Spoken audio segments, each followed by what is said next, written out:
And Unni Mukundan. He's A go getter.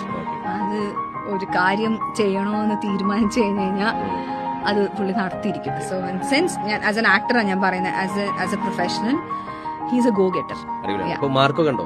പിന്നെ ഞാൻ actually Marco first day തന്നെ പോയി കണ്ടു. പറഞ്ഞോ? പിന്നെ അത് മാത്രമല്ലാതെ എനിക്കൊന്ന് മാർക്കോ റിലീസിന് ഒരു രണ്ട് മൂന്ന് ദിവസം മുന്നേ ഞങ്ങളൊരു എയർപോർട്ടിൽ വെച്ച് മീറ്റ് ചെയ്തായിരുന്നു. മാർക്കോ എനിക്ക് ഭയങ്കരമായിട്ട് ഇഷ്ടപ്പെട്ടു. ഞാൻ മാർക്കോ കണ്ടെന്ന് തന്നെ പുള്ളിനെ ഈവനിങ് വിളിച്ചിട്ട് പറഞ്ഞത് I said personally I feel like I am part of the success. അതായത് ഉണ്ണിയുടെ മാർക്കോ അത്ര വലിയ ഹിറ്റ് ആവണമെന്ന് ഞാൻ ആഗ്രഹിച്ചതാണ്.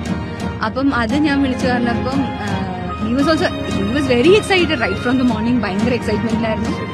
ഞാനിത് വിളിച്ച് പറയുമ്പോഴും he was on peak excitement പീക്കിൽ നിൽക്കുക ഞാൻ വിളിക്കുമ്പോൾ. അപ്പം ഒരുപാട് സന്തോഷമായി ഞാൻ പറഞ്ഞ കാര്യം. എനിക്ക് personally I wanted that movie to win, him to win.